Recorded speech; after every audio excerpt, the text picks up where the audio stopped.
Hello, guys. Welcome to the final whistle, and we are now going to discuss FSG, Trent Alexander-Arnold, Mo Salah, and Virgil van Dijk's contract situation, and what could have been done differently, and what should have been done differently.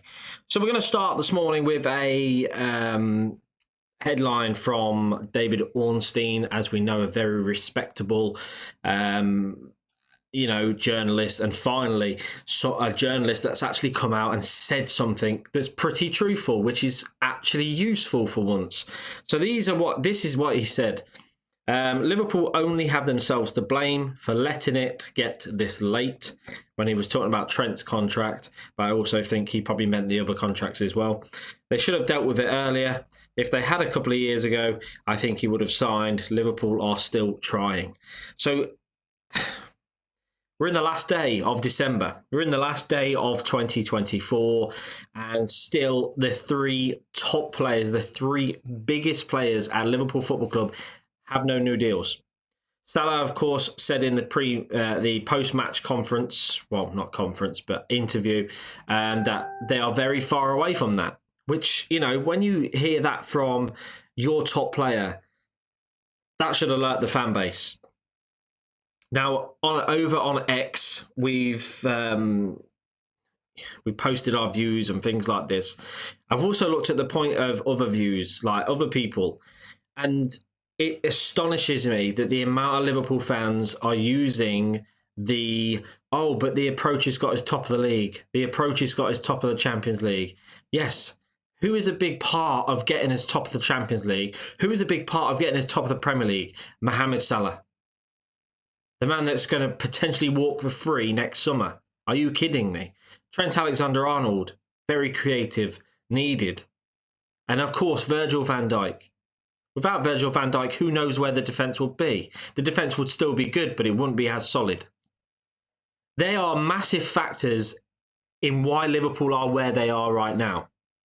Now, if you've got an ownership and a director of football, by the way, that's done nothing apart from spend 10 million quid on a injury-prone Chiesa and a goalkeeper that's coming next summer, which also, for me, opens the door for a potential, keeper to leave. I think Kelleher was good enough, to be honest with you.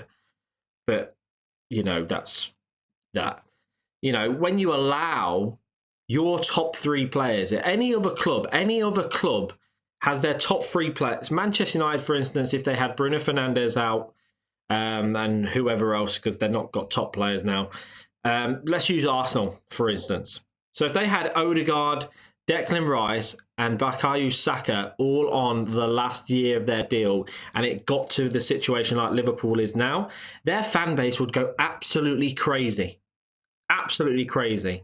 Manchester City, their fan base would go crazy if it was their top three players. Tottenham, for instance, they might even go crazy. Chelsea, Nottingham Forest, Aston Villa, whoever, Real Madrid, Barcelona, everyone would be going mad if Barcelona allowed Yamal contract to get down to where it is now. Dani Olmo potentially, Lewandowski, whatever. Do you think they're going to sit back and go, oh, we're top of everything? No chance. They're not going to do that. The fan base has to wake up, and it has to wake up sooner rather than later. FSG have a past record of not giving the contracts out to their bigger players. Look at Boston Red Sox, and I do urge you to do some revision on Boston Red Sox and how they are run as a baseball team by FSG. And by the way, they do more for Boston than what they do Liverpool. For instance, they have events where they sit on the stage in front of the fans ask questions. When was the last time we even seen John Henry at a Liverpool match? Apart from the Jurgen Klopp farewell. We get him once every couple of years. The man loves the club, right? The man really cares. Doesn't look like it. Doesn't show that. And it is a little bit of a rant that I'm going on this morning, but I can't understand going into 2025, your top three players are allowed to talk to other clubs as from tomorrow. Yes, tomorrow. If Trent talked to Madrid tomorrow and said, I want to move to Madrid, he can. Mo Salah goes, oh, I want to move to Saudi. I'll have a big payday because Liverpool won't pay me. He can. Virgil van Dijk, if he gets offered by Real Madrid, for instance, there's been rumours of Real Madrid, there's been rumours of Barcelona. I doubt Barcelona because of the financial situation. But if Real Madrid decided to go, oh, we need a centre back, we'll offer 400,000 a week to Virgil van Dijk. As from tomorrow, he can say, yeah, I'll join. That's how serious it is. In less than 24 hours, you could lose the 3 top big players in your club. In less than 24 hours. I don't think people quite realise how serious that situation is at Liverpool. And how poor it has been handled by Richard Hughes, who for me is the worst sporting director I've seen at Liverpool Football Club. Even going back to the Ian Ayre days, I've seen him perform better.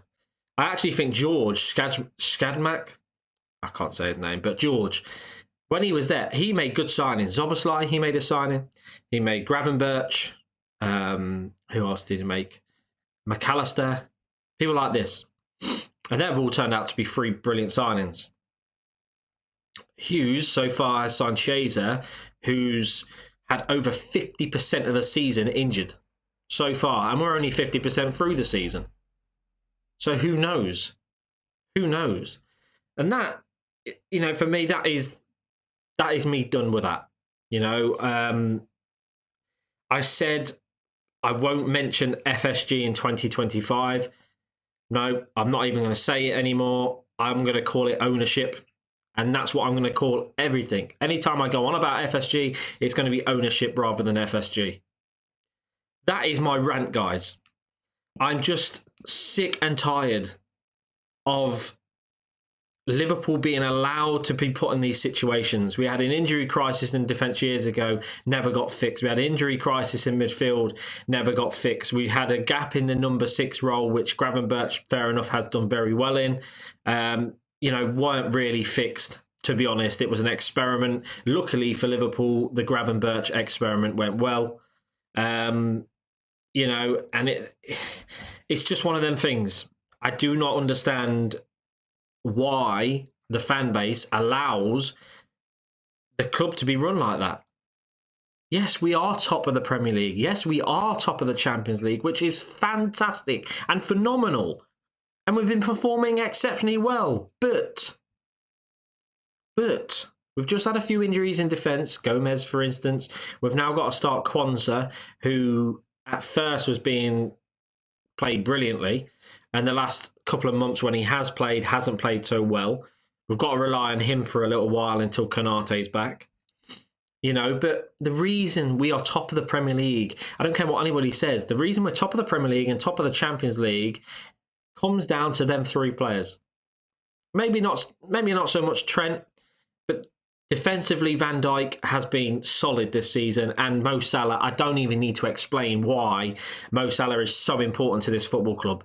I don't even need to explain why. Everyone can see it. Whether you're a Chelsea fan, whether you're a Madrid fan, whether you're a LA Galaxy fan in America, you can see why Salah is such an important project for the last few years for Liverpool and even for the next few years. I think he's still got 2 or 3 years left in him. I really do. Age is just a number. Look at Luka Modric. Luka Modric for Madrid, unbelievable player. Still would pretty much walk into most Premier League teams in that midfield. I don't care what anybody says. He can dictate the game fantastically well. Toni Kroos, just obviously retired, but at his age, he was controlling games as well. I actually think he could have carried on, but obviously he feels different about that. But a lot of the reason we are where we are is because of them 3 players. Now, if we can't afford to pay them 3 players what they deserve or what they need or whatever, or maybe it's even a contract situation of, oh, we'll give Virgil a year, we'll give Salah a year, and they want 2 or 3 years each. I'd give them. It's as simple as that.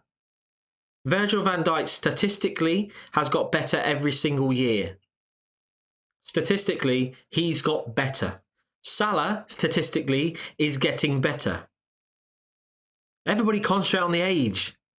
Nothing to do with it. If age was if age mattered, right? Then you'd have 23, 24, 25-year-olds top of the scoring charts now. Wouldn't be Mo Salah, would it? If age mattered. I don't know. But that is my rant over. Hope you enjoyed it. Let me know what you think. Bye-bye.